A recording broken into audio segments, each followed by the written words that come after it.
Bonjour à tous.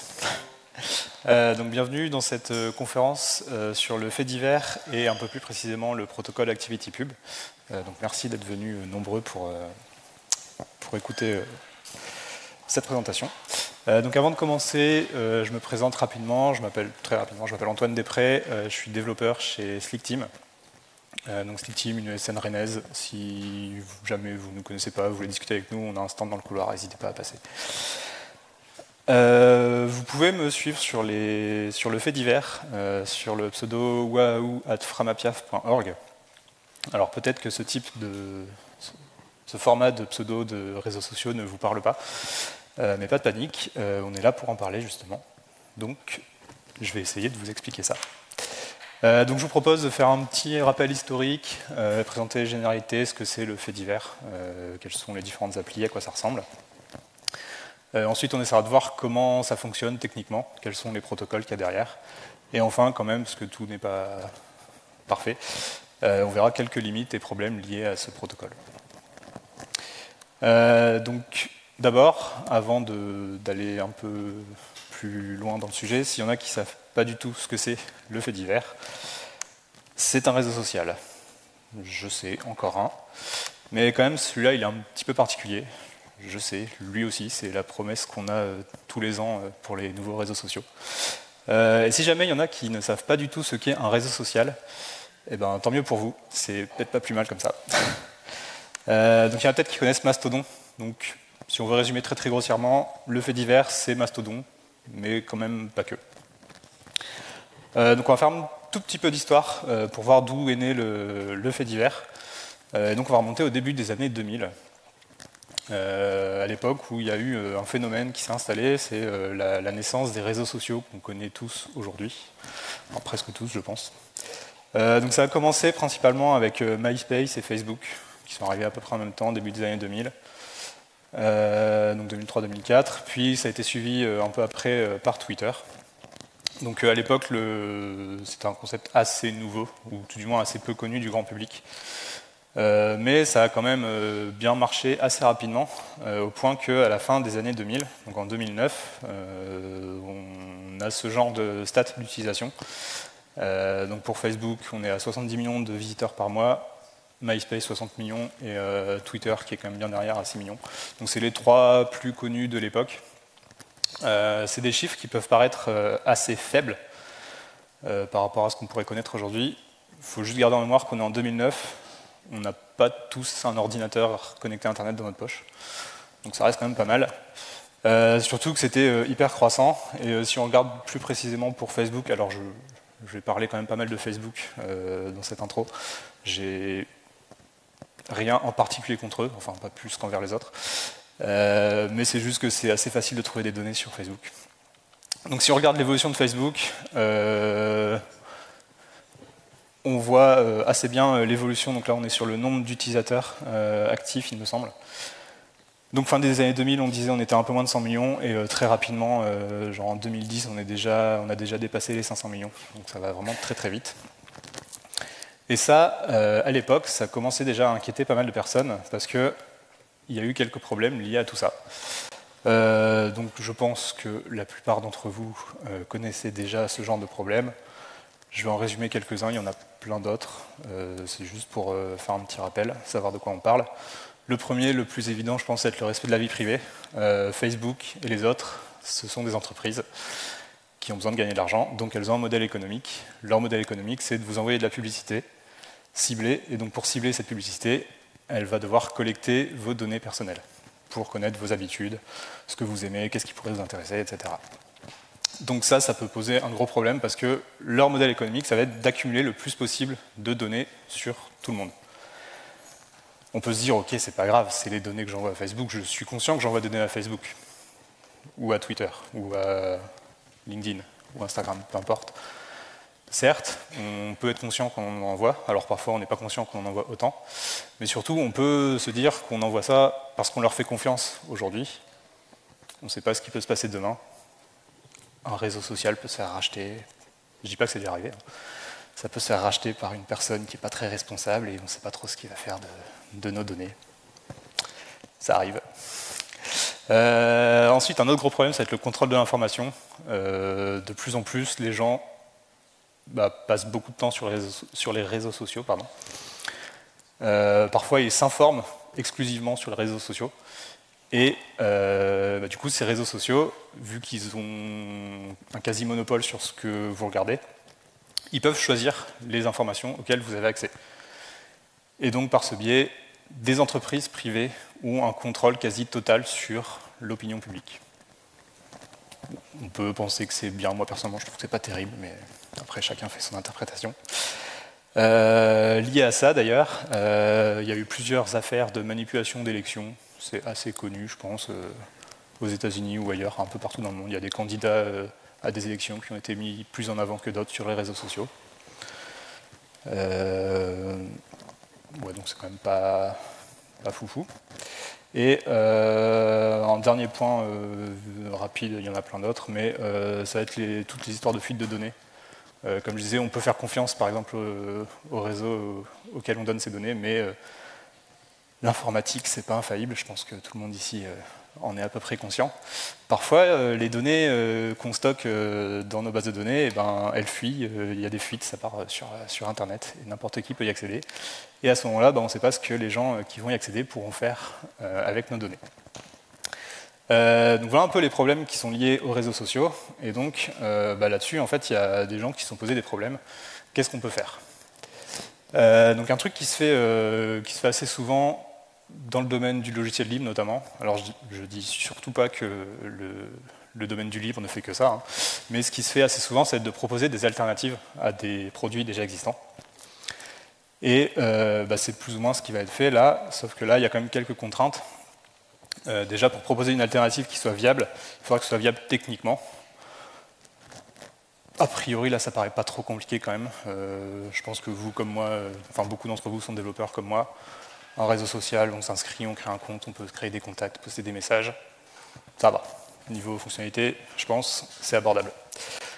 Un problème un peu plus gros, ça va être financièrement, comment on fait? Ça, c'est pas le même délire.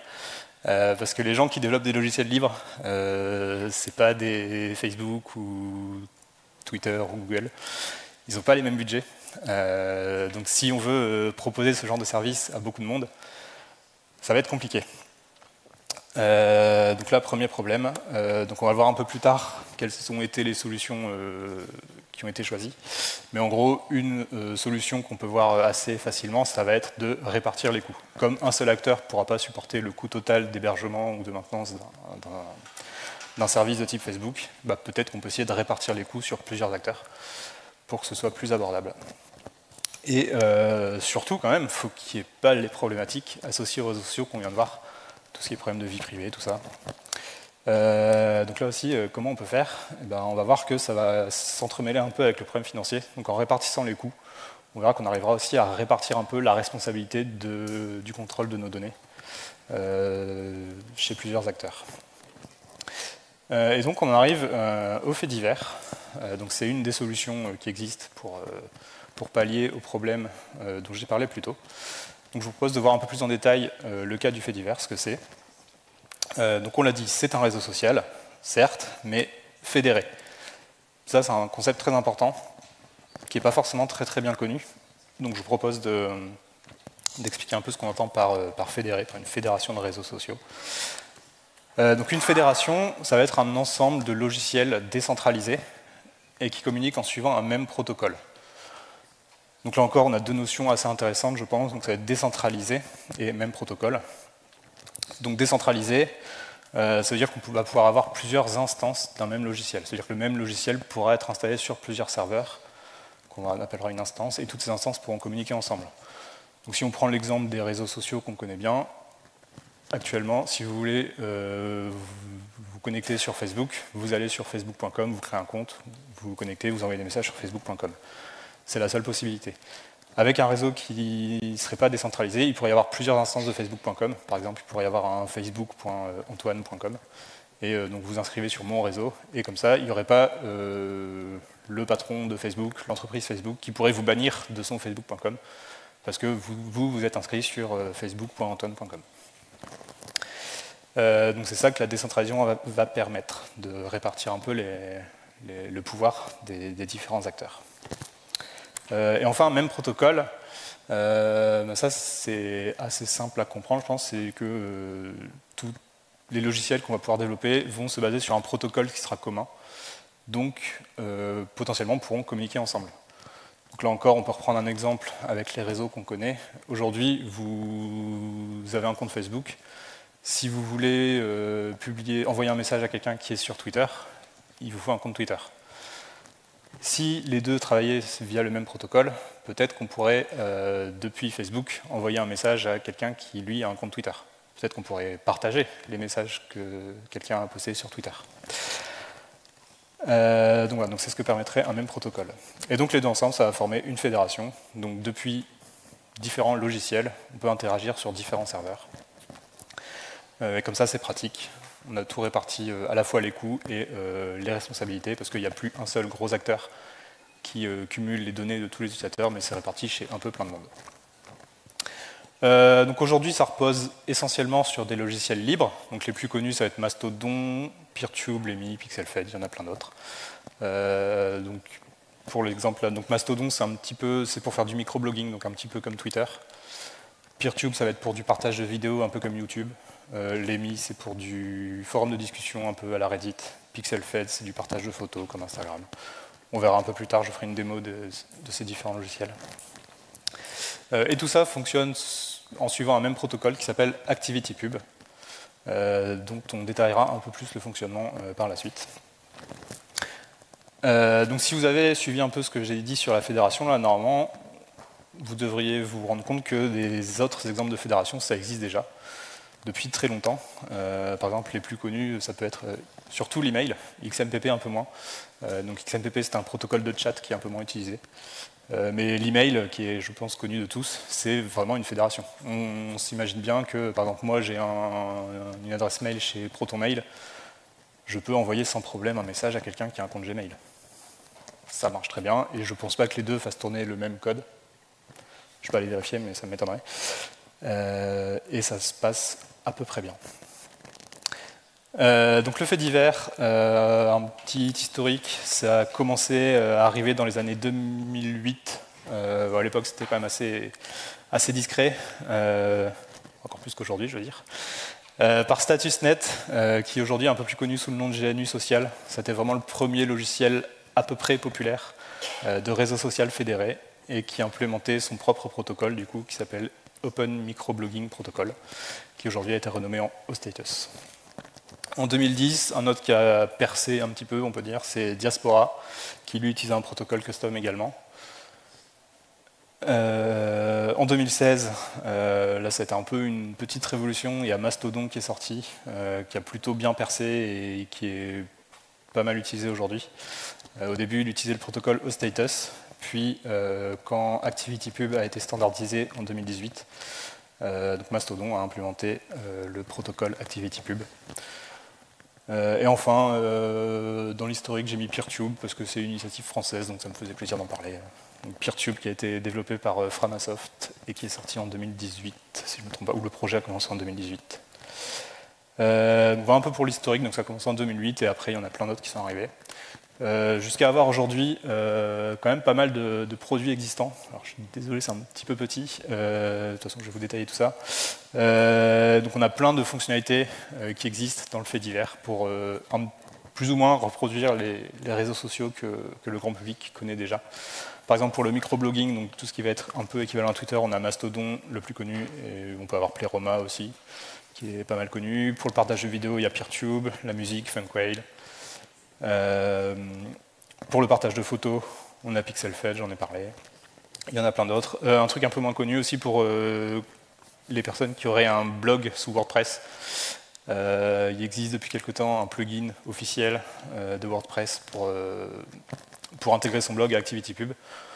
Donc quelqu'un qui écrit un article de blog sur son blog WordPress peut publier ses articles sur ActivityPub, et du coup quelqu'un qui sera sur Mastodon pourra lire cet article depuis Mastodon et pourra mettre des commentaires et tout ça depuis son compte Mastodon. Donc voilà un peu pour le tour des logiciels existants aujourd'hui.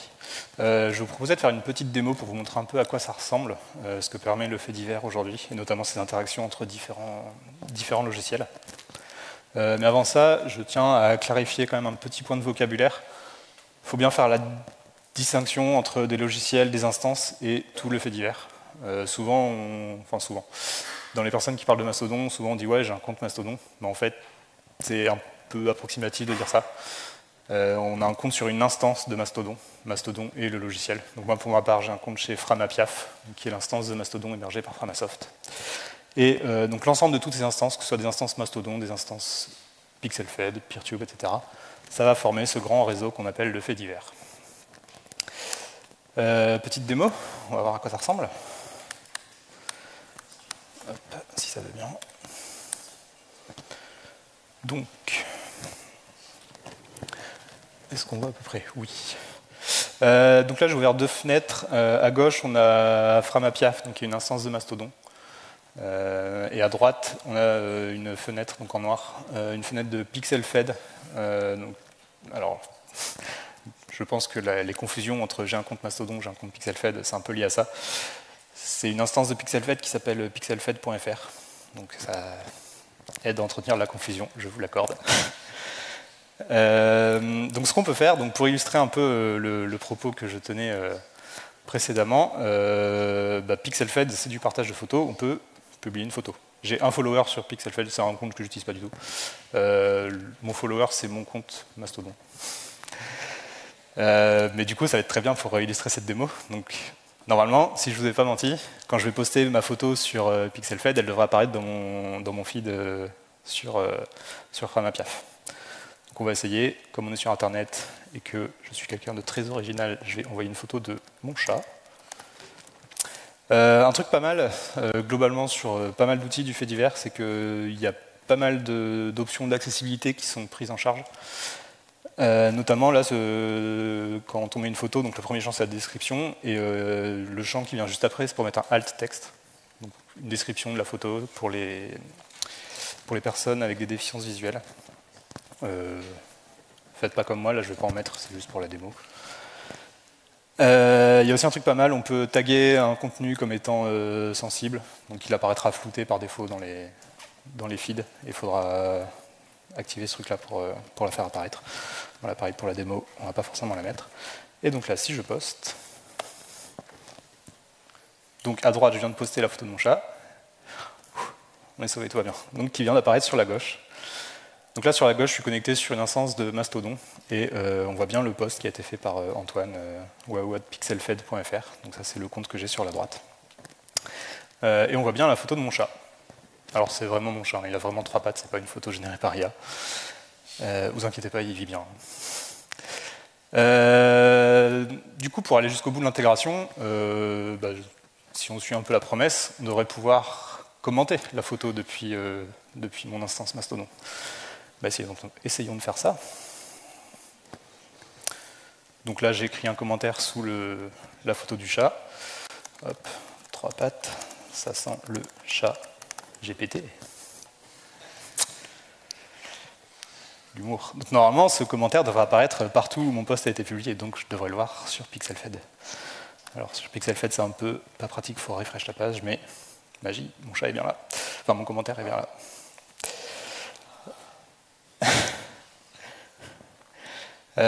Donc voilà pour l'intégration entre PixelFed et Mastodon. Donc on voit bien que si je veux suivre quelqu'un sur PixelFed, j'ai pas besoin de me créer un compte sur une instance PixelFed. Juste depuis mon compte sur Framapiaf, je vais dans son profil et je le suis et je verrai toutes ses photos. L'intégration ne marche pas forcément aussi bien entre tous les différents réseaux. La Mastodon, c'est un truc assez généraliste qui prend en charge les textes, les photos, les vidéos, etc. PixelFed, par contre, lui, c'est essentiellement pour partager des photos. Donc si vous suivez quelqu'un qui a un compte sur une instance Mastodon, vous ne verrez pas tous ses posts, vous verrez que ses posts qui ont une photo. C'est un peu une particularité, c'est un choix qui a été fait par PixelFed. C'est vraiment de n'afficher que des photos dans sa timeline. On peut faire pareil avec d'autres logiciels. Par exemple, là je suis sur une instance de PeerTube qui s'appelle Skepticon, je ne sais jamais comment ça se prononce, désolé. Donc je suis sur le profil de quelqu'un qui s'appelle Christophe Michel, qui est l'auteur de la chaîne Hygiène Mentale sur YouTube, je ne sais pas si certains d'entre vous connaissent. Et donc là on voit le compte d'Hygiène Mentale. On voit ici, il y a un petit bouton, c'est pour copier le account handle. Ça va être le pseudo complet de ce compte. Donc là, je vais le copier et je vais aller le chercher ici. Et donc là, on va retrouver le type d'URL que j'ai donné au début de ma présentation. Donc là, c'est hygiènementale@skepticon.fr parce que cette personne est sur l'instance skepticon.fr. Donc je le cherche. Et je le trouve. Donc je vois bien, je peux ouvrir son profil depuis mon compte sur Framapiaf, donc une instance Mastodon, je le rappelle. Et là, je vois tous les posts qui ont été envoyés par cette personne. Et donc là, on peut voir qu'il y a bien une correspondance. Le premier, là, les fake news et leur pouvoir de sculpter la réalité. C'est bien, si on regarde sur l'instance PeerTube ici, on voit que c'est bien la dernière vidéo qui a été postée par Christophe Michel. Alors sur PeerTube, il y a une petite distinction entre les personnes et les chaînes, mais en gros, c'est à peu près bien géré quand même. Et du coup, là, la chaîne appartient à la personne, donc ça apparaît bien dans les posts de la personne sur Mastodon. Donc voilà un peu pour l'intégration entre les différents services qu'on peut avoir sur le fait divers. Je vous propose de vous montrer 2-3 autres fonctionnalités plutôt cool sur Mastodon en particulier. Alors je m'attarde un peu plus sur Mastodon parce que c'est celui que j'utilise le plus. Et c'est, je pense, le logiciel qui est le plus utilisé dans la communauté, dans le fait divers en tout cas. Donc ça ressemble beaucoup à Twitter, je ne vais pas vous mentir. La page principale, c'est le fil des discussions. Donc là, on va avoir tous les posts des personnes auxquelles je suis abonné, plus quelques autres posts, j'y reviendrai après. Mais en gros, c'est pas un algorithme de recommandation, c'est vraiment les personnes que j'ai choisi de suivre. Je vois leurs posts par ordre chronologique. C'est pas plus compliqué que ça. Donc je vois les posts des personnes que je suis, et je vois un autre truc aussi, c'est on peut mettre des hashtags dans un post, comme sur Twitter, Facebook, etc. Et du coup, un truc vachement cool, donc on peut rechercher un hashtag. Y a-t-il un hashtag Breizkamp? Oui, hashtag Breizkamp. Non, ça c'est le profil Breizkamp. Hop, hashtag Breizkamp. Pas très actif. Donc hashtag Breizkamp, et vous voyez ici, là, on a un bouton suivre le hashtag. Donc si je clique dessus, dans ma page d'accueil, tous les posts qui vont avoir un hashtag Breizkamp comme celui-ci, eh ben, ils vont remonter dans mon fil. Et comme ça, je pourrais suivre tout ce qui a trait au Breizkamp.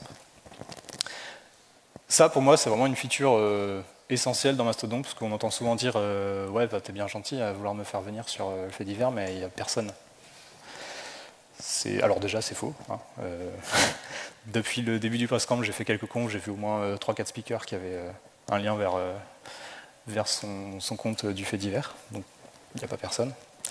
Mais en plus, grâce à ce système de suivi des hashtags, bah, c'est assez facile si on ne connaît personne sur le fait divers, on cherche quelques hashtags pour nos centres d'intérêt, et automatiquement, il y a plein de trucs qui vont remonter. Par exemple, moi je suis développeur, je fais principalement du PHP, je follow le hashtag PHP, et du coup je reçois plein de news plus ou moins intéressantes sur ce qui se passe en PHP, et c'est plutôt cool. Et aussi des gens qui posent des questions, qui ont des problèmes, ils mettent un hashtag PHP, et ça peut être sympa de discuter avec eux, de les aider, ce genre de choses. Un autre truc qu'on a sur Mastodon, ça va être les flux en direct. Ça, c'est un truc qui n'est pas forcément indispensable, je trouve. Enfin, c'est un peu dur à utiliser. Mais je vous en parle parce que ça m'intriguait un peu. Donc, ce que c'est, en gros, c'est. Donc là, il y a 3 onglets. Donc, il y en a un, c'est ce serveur. Donc là, je vois passer tous les messages qui sont publiés par quelqu'un qui a un compte sur Framapiaf. Absolument tous, enfin tous ceux qui sont mis en public, en tout cas. Donc là, on voit celui-là qui a été mis il y a 1 minute, 1 minute, 2 minutes. Bon, on n'est pas hyper nombreux sur Framapiaf, donc il y a un peu d'activité, mais pas tant que ça non plus. Et il y a aussi un onglet Tout. Et dans Tout, c'est assez fou, je trouve. On voit passer tous les posts du fait divers. Ou du moins, c'est ce que je pensais au départ, qu'on voyait passer tous les posts du fait divers. On verra un peu plus tard que ça, un peu plus subtil que ça. Mais en gros, voilà, je ne dis pas que c'est très utile, hein, mais c'est juste que je trouvais ça intéressant. Et Voilà, j'ai pas grand chose de plus à dire là-dessus. Après, pour le reste de ce qui se passe sur Mastodon, on retrouve des fonctionnalités assez classiques. L'équivalent des retweets, ça s'appelle des boosts, mais c'est pareil. Les likes, ça s'appelle des favoris, mais c'est pareil, c'est comme un like. Tout ce genre de fonctionnalités qu'on retrouve sur d'autres réseaux sociaux qui existent aussi sur Mastodon. Voilà pour cette démo. Hop, on va repasser à la présentation. Si ça marche, oui. Et donc je parlais de l'onglet là où on voit passer tous les posts. Moi c'est un truc qui m'intriguait un peu. Ça s'appelle la Federated Timeline. Et quand j'ai découvert un peu le Mastodon et le fait divers, je trouvais ça assez fou qu'on puisse voir la totalité des posts du fait divers. Parce que je rappelle, c'est censé être un réseau décentralisé. Moi, naïvement, je me dis, si je devais implémenter un truc comme ça, je ferais une bête inscription, et pour rejoindre le fait divers, entre guillemets, je m'inscris dessus, et du coup, les posts que je vais envoyer, je les envoie là, et ils sont sur le fait divers, et je fais partie du fait divers via l'inscription que j'ai fait là-dessus. Mais sauf que si on fait ça, on n'est plus décentralisé, parce que ça veut dire qu'on a une autorité centrale qui accepte ou refuse qui fait partie du fait divers. Donc moi, ça m'intriguait, donc j'ai voulu aller voir comment fonctionnait un peu ce truc-là. Et pour ça, on va parler un peu de technique. Ça tombe bien, on est dans une conférence tech. Et on va voir comment fonctionne le protocole ActivityPub. Donc le protocole ActivityPub, c'est le principal protocole qu'il y a aujourd'hui de réseau social décentralisé et fédéré. Et c'est celui qui propulse tout le fait divers. Donc Mastodon, Peertube, tous les outils que j'ai mentionnés précédemment implémentent ce protocole. Donc allons-y, on ne va pas faire tout le détail de tout le protocole, parce que ça va être un peu pénible pour tout le monde. Mais le protocole est lisible sur le site w3org. C'est pas complètement... C'est pas hyper compliqué de le lire, ça se fait. Ça reste une spec, donc c'est pas non plus le truc qu'on lit le soir avant de s'endormir, mais en vrai ça passe. Donc le protocole ActivityPub. Donc il y a deux sous-protocoles derrière. Donc il y a une partie client-serveur et une partie serveur-serveur. Donc le client-serveur, assez simplement, c'est les requêtes que moi j'ai faites là quand j'ai posté mon message, quand j'ai récupéré des messages. Je suis le client, je les ai envoyés à mon serveur. Donc ça c'est assez classique. Et l'autre partie, serveur-serveur, c'est vraiment ça qui va permettre la fédération. C'est donc les messages que j'ai envoyés à mon serveur. Donc moi j'ai envoyé mes messages à mon instance Framapiaf. Et après, je charge à Framapiaf de l'envoyer à d'autres serveurs pour que ce soit visible au travers d'autres réseaux dans le fait divers. Donc ça, c'est la partie serveur-serveur, donc c'est vraiment cette partie-là qui permet de faire la fédération. Donc dans le protocole, il y a trois concepts essentiels, ça va être les actors, les inbox et les outbox. Donc c'est assez simple à comprendre, un actor, c'est un utilisateur. Ça peut être DiCaprio, mais c'est aussi un utilisateur. Il a une inbox et une outbox. L'inbox, c'est pour recevoir des trucs, on verra après ce que ça peut être ces trucs. Et le outbox, c'est pour envoyer des trucs. Donc là, c'est simple. Comment on fait pour recevoir et envoyer des trucs? C'est simplement des requêtes HTTP. Pour voir les trucs qu'on a reçus, on fait un get sur son inbox. Pour envoyer des trucs, on fait un post sur son outbox. Donc ça, c'est pour la partie client. Et après, pour la partie serveur, donc le serveur sur lequel on est, il va prendre ce qu'il y a dans mon outbox et faire du post dans les inbox des destinataires. Et dans l'autre sens, automatiquement, il y a des trucs qui vont arriver dans mon inbox. Et moi, après, je peux aller les requêter. Donc voilà pour le principe. Donc là, sur le schéma, la partie de gauche en bleu, ça va être la partie client-serveur. Et donc la partie de droite en rose, c'est plus la partie serveur-serveur, donc la partie vraiment qui permet de faire la fédération. Donc je vous propose d'illustrer ça avec un exemple. On va partir d'un truc simple au début, ça va être un message privé. Donc il y a un message, un destinataire, c'est assez simple. Donc pour ça, on l'a dit, on fait un post sur son outbox. Donc on va prendre l'exemple de Alissa qui veut envoyer un message à quelqu'un. Donc elle va faire un post. Dans son post, ça va être un JSON. Un JSON avec, donc tout à l'heure on envoie des trucs. La liste de ces trucs est définie par le protocole. Il y en a un qui s'appelle une note, donc un message. Donc là, elle veut envoyer quelque chose qui est de type note. Elle veut l'envoyer à Ben. Et Ben est sur l'instance chatty.example. Donc l'adresse de Ben, ça va être chatty.example/Ben. L'auteur de ce message, c'est Alissa. Et le contenu, peu importe pour la démo, le contenu du message assez classique. Une fois que ça c'est fait, on va passer, donc là on vient de faire la partie client-serveur, donc Alissa a envoyé le message à son instance du fait divers. Une fois que ça c'est fait, son instance va devoir envoyer le message dans l'inbox de Ben. Donc là encore, assez simple, le serveur va faire un post vers l'inbox de Ben qui se trouve sur le serveur de Ben. Donc pour ça, c'est encore un JSON qui est envoyé, dont le format est défini par la spec.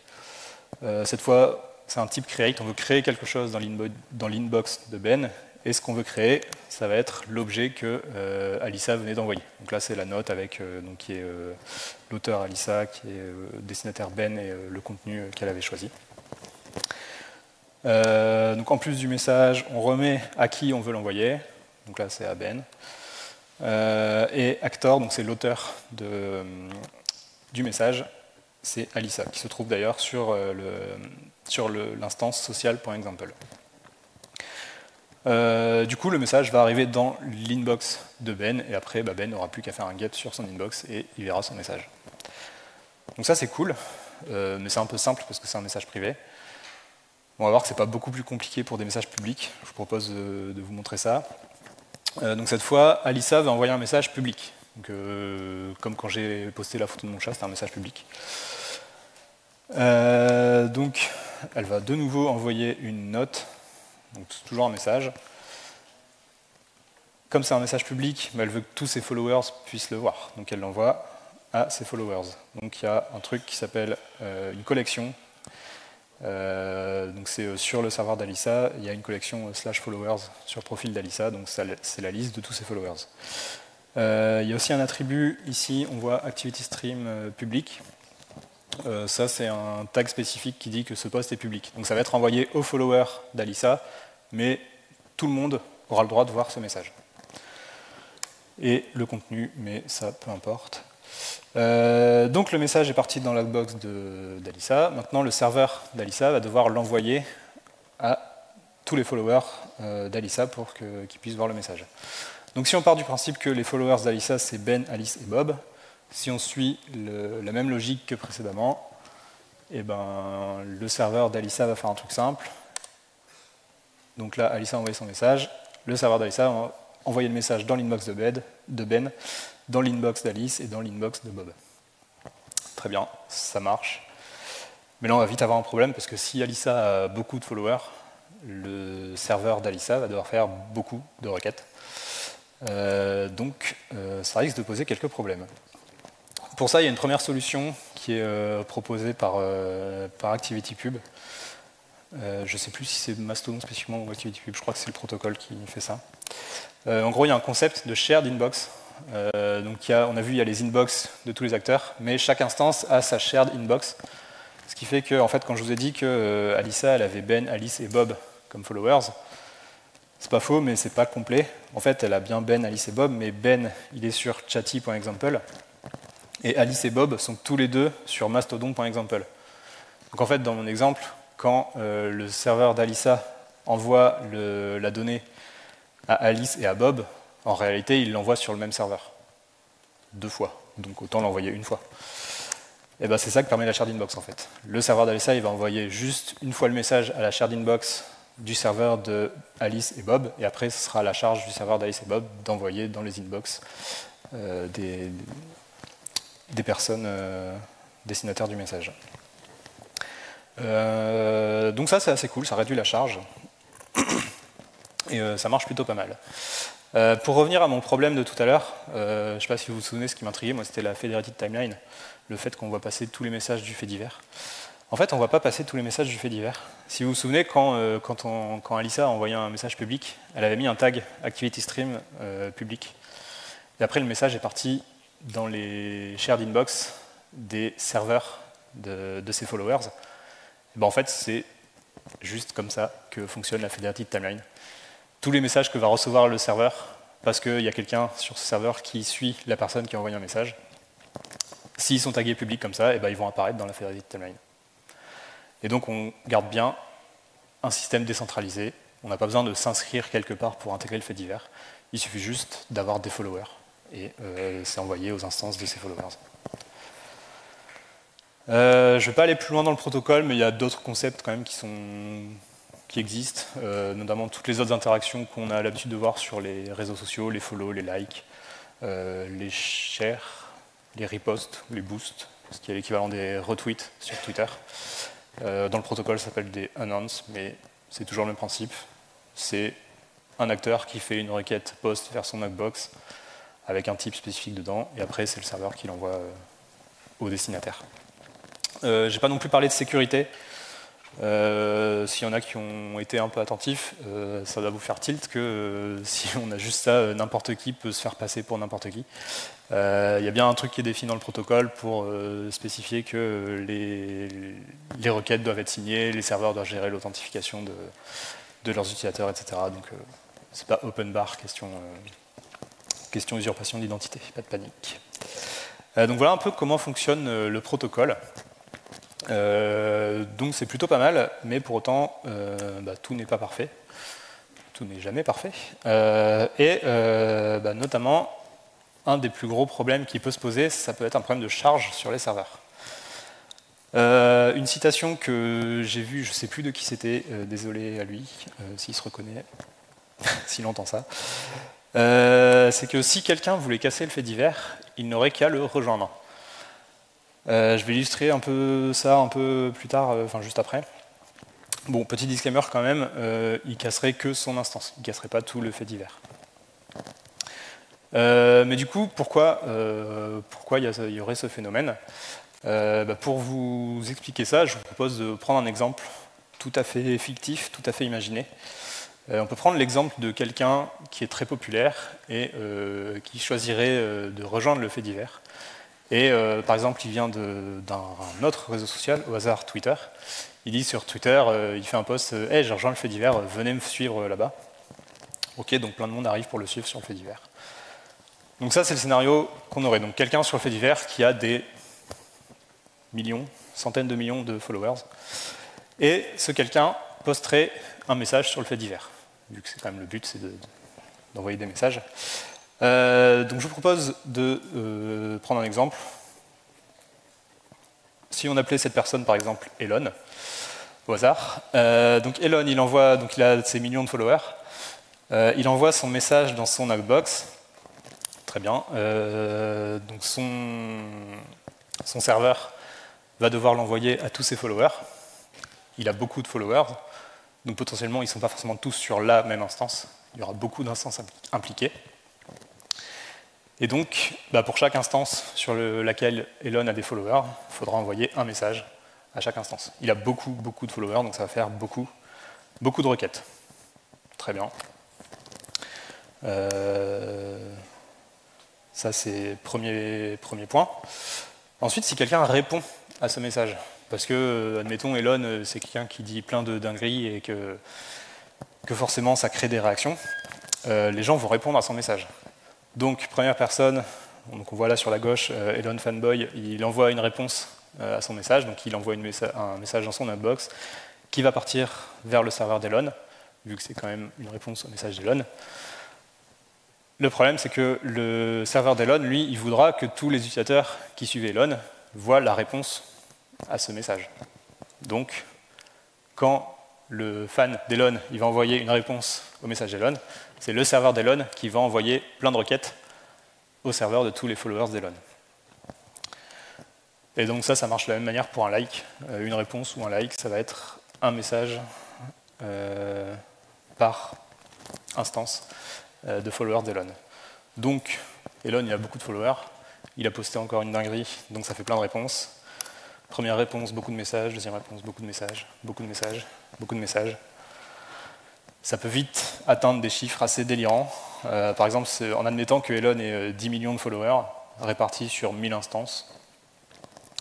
Son premier post, il y aura 1000 requêtes, donc une par instance de followers. Et après, pour chaque like-réponse, ça va faire encore 1000 requêtes.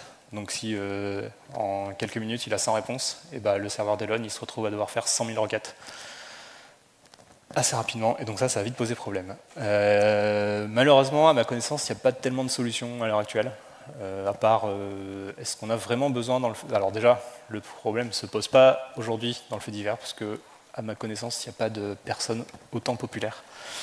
Et de toute façon, il n'y aurait même pas assez de monde pour le suivre.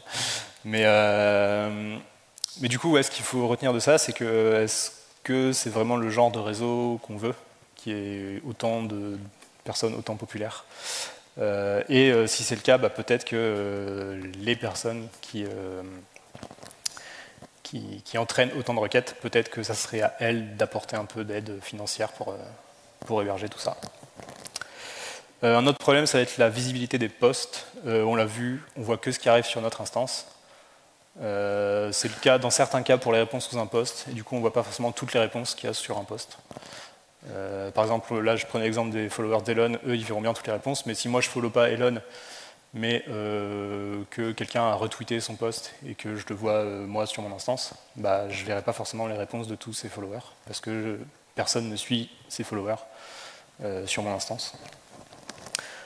Donc ça c'est un autre problème parce que un truc qu'on voit assez souvent c'est que quelqu'un pose une question sur le fait divers et on retrouve en dessous 10 fois la même réponse. C'est pas forcément de la faute des personnes qui ont répondu la 10e fois, peut-être juste qu'elles ne voyaient pas les premières réponses. Et pour ça, à ma connaissance, il n'y a rien qui est fait au niveau du protocole. Je crois que Mastodon est en cours d'implémentation d'une solution pour ça. Mais j'en parle pas trop parce que c'est pas encore livré, il me semble. Et enfin, un autre reproche, pardon, c'est pas le dernier, qu'on peut faire aux faits divers, c'est que c'est compliqué. Et là, pour le coup, c'est pas faux. Effectivement, si on compare à Twitter ou X, Twitter, c'est facile. Si je dis à un pote, ouais, viens me suivre sur Twitter, il n'a pas de compte, il va sur twitter.com, x.com maintenant, et il me suit et c'est réglé. Sur le fait divers, c'est surtout un protocole en fait qui définit le fait divers. Donc déjà, il va devoir choisir sur quel service il veut aller, sur un Mastodon, un PixelFed, etc. Ensuite, il va devoir choisir l'instance sur laquelle il veut aller. S'il choisit un Mastodon, est-ce que ce sera Framapiaf, est-ce que ce sera une autre? Effectivement, c'est pas simple. Il y a quand même quelques solutions qui existent. Une des plus connues pour Mastodon, en tout cas, c'est un site qui s'appelle joinmastodon.org, sur lequel un site qui liste en fait plein d'instances Mastodon. Et on peut faire des filtres par langue, par thématique, pour choisir l'instance sur laquelle on va. Et enfin, dernier problème, dernier gros problème que moi je vois en tout cas, c'est que quand on publie un message, il est envoyé aux instances de tous nos followers. Ça peut vite devenir un problème parce que, donc quand je parlais des problèmes de vie privée, quand on rejoint une instance Mastodon, on choisit l'instance sur laquelle on va, donc on sait que les administrateurs de cette instance auront accès au message que j'envoie. Mais le problème, c'est qu'il est aussi envoyé aux instances de nos followers. Et celles-là, on ne les connaît pas. Donc on ne sait pas quelles intentions ont les personnes qui y a derrière ça. Après, il ne faut quand même pas oublier qu'on est sur Internet, on envoie des messages qui sont publics. Même si ce n'est pas directement envoyé à d'autres instances, ça reste visible sur mon instance, donc potentiellement, tout le monde peut les voir et les enregistrer et faire ce qu'il en veut après. Néanmoins, quand même, on peut un peu contrebalancer ça par le fait qu'on peut contrôler qui nous follow. Donc j'ai expliqué dans le protocole, pour un follow, c'est une requête post pour dire je veux follow cette personne en gros. Mais en fait, c'est pas juste ça, c'est aussi la personne qui reçoit le follow doit renvoyer une réponse pour dire j'accepte le follow ou je refuse. Donc on peut ne pas accepter les follow. Et ce problème de contrôle des données, je terminerai là-dessus. Ça soulève une question aussi. Je ne sais pas si certains d'entre vous ont entendu parler de Threads, qui est un réseau social qui est sorti l'année passée, je crois, qui a été fait par Meta. Et Meta a annoncé suivre le protocole ActivityPub pour son réseau Threads, et donc intégrer le fait divers via le réseau Threads, sachant que quiconque avait un compte Instagram, il me semble, avait automatiquement un accès à Threads. Donc potentiellement, ça faisait beaucoup de monde sur le fait divers. Ça peut paraître cool, mais en même temps, il y a deux problèmes qui se posent avec ça. C'est que déjà, pour ce problème de contrôle des données, il y a pas mal d'administrateurs d'instances, Mastodon notamment, qui n'avaient pas envie d'envoyer les données de tous leurs utilisateurs à des services chez Meta. Donc, beaucoup d'instances Mastodon ont purement et simplement bloqué toutes les interactions avec Threads. Et bien souvent, si vous avez un compte sur une instance Mastodon, vous ne pouvez pas follow quelqu'un qui est sur Threads parce que Threads est bloqué. Et un autre problème aussi, tout tout à l'heure, je vous ai parlé d'autres exemples de fédérations, et j'avais cité par exemple l'email, qui est aussi une fédération, qui est un protocole assez vieux, qui était plutôt simple à mettre en place au début. Maintenant, il y a quelques très gros acteurs qui gèrent du mail, notamment Google, Microsoft. Je ne sais pas si aujourd'hui, certains d'entre vous ont essayé d'héberger un serveur mail. Si vous avez réussi, eh ben, toutes mes félicitations, parce que c'est galère, notamment avec tout ce qui a été ajouté par Gmail ou Microsoft ou n'importe qui, tous les gros acteurs en fait, au nom de la sécurité. Et du coup, si vous n'implémentez pas ces trucs-là, eh ben, vous ne pouvez pas communiquer, vous ne pouvez pas envoyer une mail à des personnes qui sont sur ces services.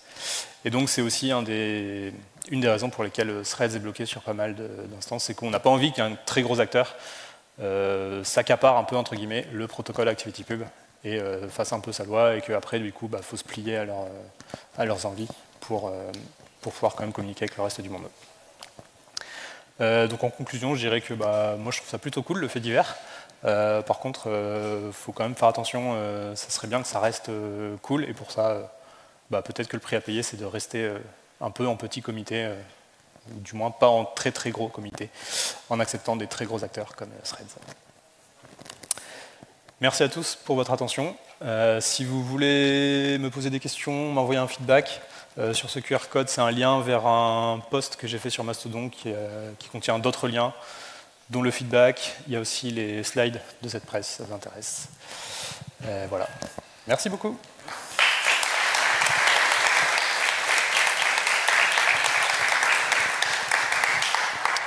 Si vous avez des questions, on a 8 minutes.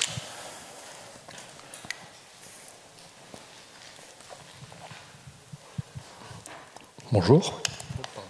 Bonjour Antoine, merci pour la présentation, pour la découverte d'ActivityPub que je ne connaissais pas et la redécouverte de Mastodon, il va falloir que je me remette dessus du coup.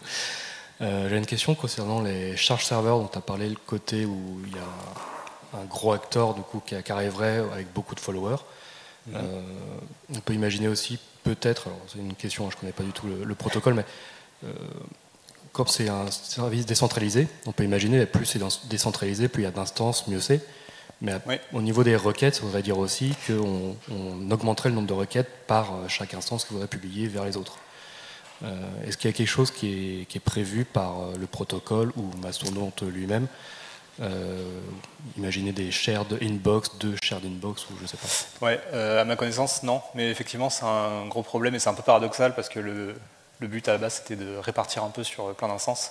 Mais on voit que si justement il y a trop d'instances avec très peu d'users, ça peut vite devenir problématique. Mais non, malheureusement, je pense que pour l'instant, en tout cas, il n'y a pas de solution à ma connaissance. Merci. Pardon. Bonjour, merci pour la conf. Tu as dit qu'on pouvait refuser d'être suivi par quelqu'un. Moi, j'ai pas repéré cette possibilité. Après, je sais qu'il y a plusieurs clients possibles. Ouais, peut-être que tu as des clients qui sont plus respectueux de la vie privée, ou faut plus d'options. Ouais, cette fonctionnalité-là est permise par le protocole. Après, c'est vrai qu'au niveau de Mastodon, je ne suis pas sûr que Mastodon le permette. Mais je suis quasi certain que d'autres logiciels le permettent. Mais en tout cas, c'est bien dans le protocole. Ça. Quand on reçoit un follow, il faut renvoyer un accept du follow ou un reject. Ouais. J'ai une question, merci pour la conf. Est-ce qu'on peut faire du chiffrement de bout en bout sur faits divers? Je crois pas. Toutes les données sont en clair sur les instances de chaque personne. En fait, si j'ouvre une instance, du coup, je peux voir les messages de tout le monde en clair ou comment ça se passe? Je pense pas que ce soit dans le protocole actuellement. Après, ça pourrait être implémenté, mais le problème, c'est que si tu crées un logiciel qui implémente du chiffrement de bout en bout, je vois assez mal comment tu pourras communiquer avec d'autres personnes sur d'autres logiciels. Donc non, pour l'instant, ouais, c'est vrai qu'il n'y a pas cette option. Après, c'est pas forcément prévu pour faire du chat, où là, du chiffrement de bout en bout pourrait être intéressant. C'est plus vraiment pour du réseautage, envoyer des messages publics, donc c'est un peu moins la cible.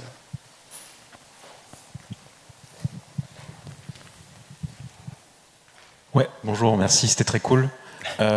J'avais une question à quel point il faut faire confiance aux instances, parce que du coup c'est elles qui réceptionnent les messages qu'on veut envoyer et qui renvoient à tout le monde.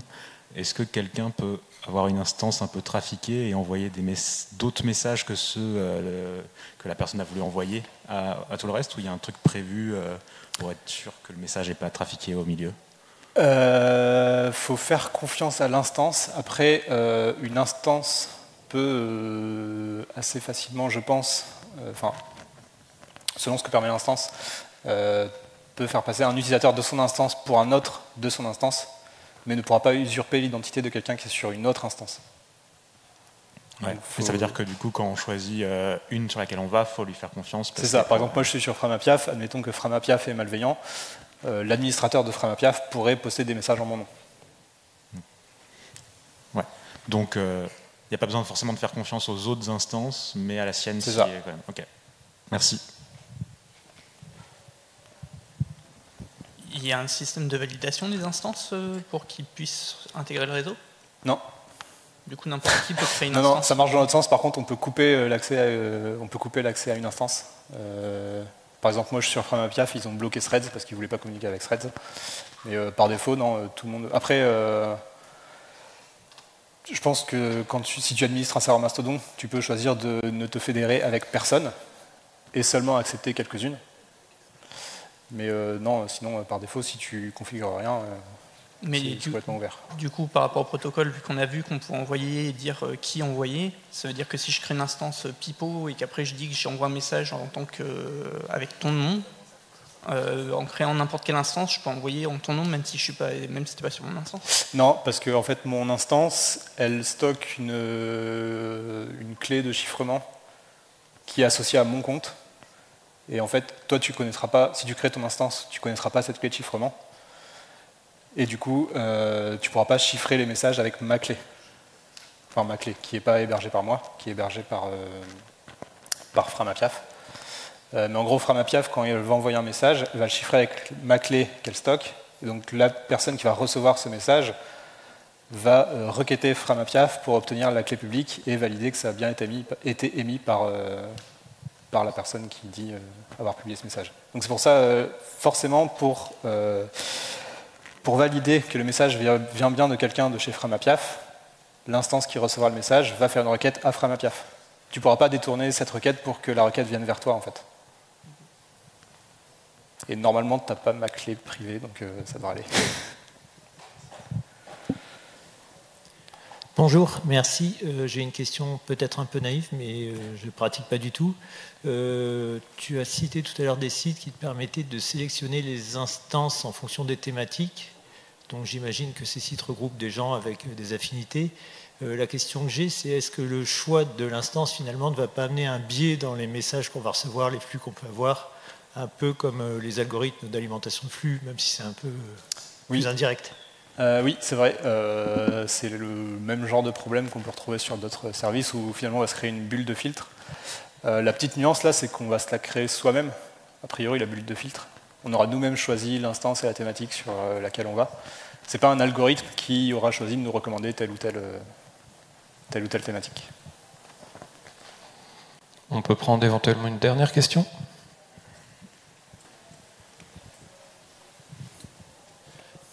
Salut, merci, c'était hyper intéressant. J'ai une question, quand tu parlais des hashtags, il y avait une sorte de découverte, sauf que si tu ne peux pas fédérer directement d'autres instances, ou en tout cas faire de la découverte, comment ça se passe? Ou est-ce que c'est que les hashtags qui sont sur ton instance? C'est pas les hashtags qui sont sur mon instance, c'est les messages qui sont passés sur mon instance, parce que quelqu'un de mon instance doit follow quelqu'un qui a envoyé le message en fait. Mais c'est vrai que si tu te crées ton instance dans ton coin, que tu es tout seul, au début, il va vraiment falloir suivre des gens, en fait, et pas des hashtags, parce que tu ne recevras aucun message. Donc tu seras inconnu de toutes les autres instances. Donc tu ne recevras rien. Okay. Donc c'est pour ça, il vaut mieux rejoindre une instance qui a quand même quelques utilisateurs. Alors je pense que ça ne sert à rien de rejoindre une très très grosse instance, mais je pense que quelques milliers d'utilisateurs, c'est déjà pas mal. Moi je suis sur Framapiaf, je crois qu'il y a 10 000 utilisateurs, et je vois quand même pas mal d'activités. Donc, ok, merci. 10 000, c'est pas énorme, mais bon. Merci beaucoup. Merci à tous.